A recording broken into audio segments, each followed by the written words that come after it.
When I was a really little kid, I wanted to be a lion, like an apex predator, and then at some point my father sat me down sometime around 7 and he said, you know, Chief, you should probably pick a career within your species. And I said, okay, well, that's fair. I think I'll be the President of the United States. And he said, well, that works, and it hasn't really changed since, so here we are. But this is sort of where the root of the problem comes from, is what is the structure of SGA right now?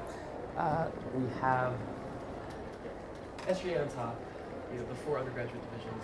At Emory, because of the fact that the student government is given exclusive control over the student activities fee, we actually have the ability in terms of resources and scope to affect change. And so it was an organization that was worth being a part of because it was the most direct way to affect long-term change on behalf of the entire student body and do it while working with the administration. So I considered running for freshman legislator at the beginning of my freshman year, but my philosophy on representation is that you should know what you're representing before you run, and at the time I didn't think that was true because I'd only been here for about a month.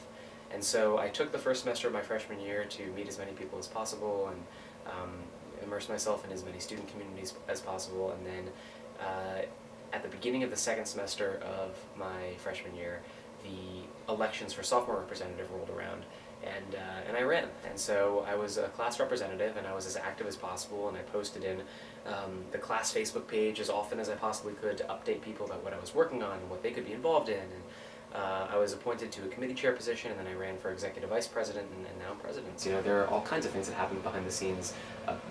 Things having to do with the degree to which our Disability Services Office serves students, the way that the university responds to sexual violence, the degree to which the university is prepared in terms of infrastructure to handle issues of campus safety, and these are issues that I've been working on for a really long time. So it's kind of cool to get to participate in those things.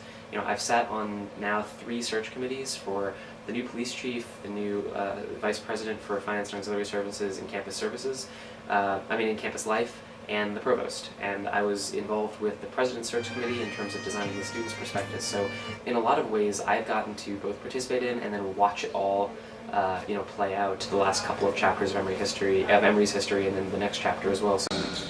Max?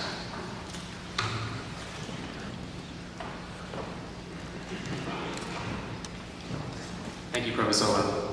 Good morning. Good morning. My name is Max Zoberman, and I have the honor and privilege of serving as the president of the Emory University Student Government Association.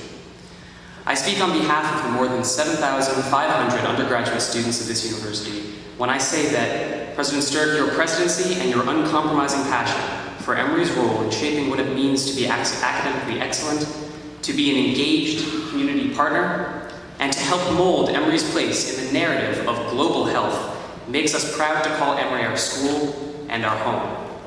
So on behalf of my friends and classmates, I wish you the absolute best. Please know that just as we know we have your support, so too do you have ours. Congratulations, Madam President.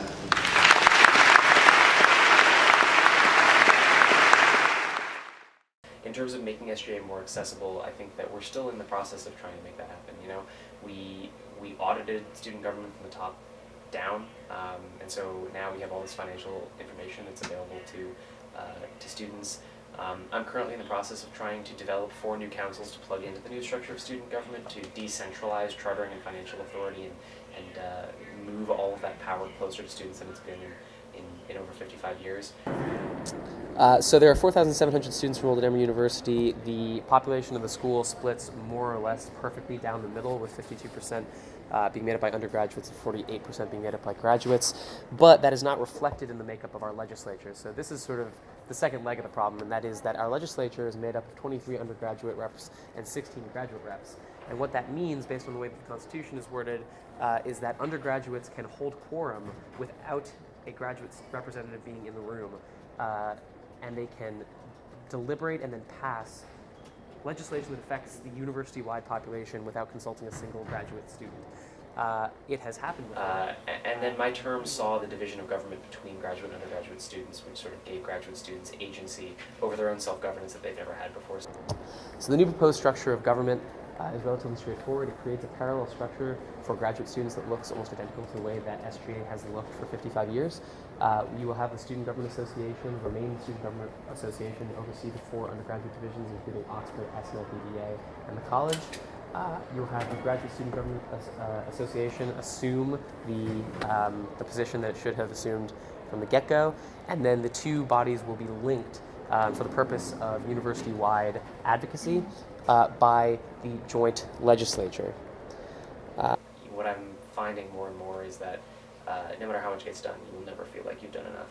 And so there are still things that if I had 2 or 3 or 4 years in office, there are things that I would like to see happen that I am unfortunately just not going to have time to do.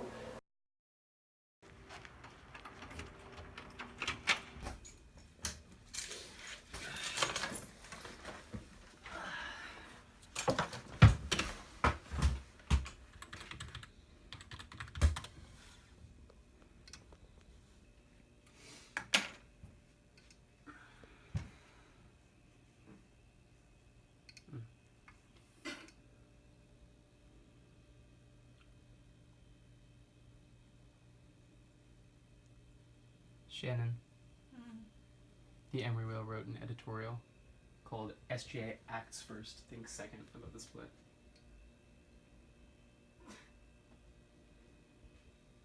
What did they say? Zoberman promised the split would improve student government. Dramatic pause. It hasn't. Hanging preposition at the end of the third paragraph and all.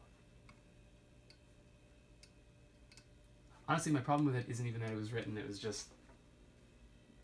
It so seriously misrepresents the state of SGA right now. And I feel like that doesn't do anyone any favors. But I mean, it's a pretty remarkable thing getting to wake up and be part of conversations that, you know, shape the future of the school and the leadership of the school. And I get to frame things for the administration in a way that makes specific topics priorities for administrators.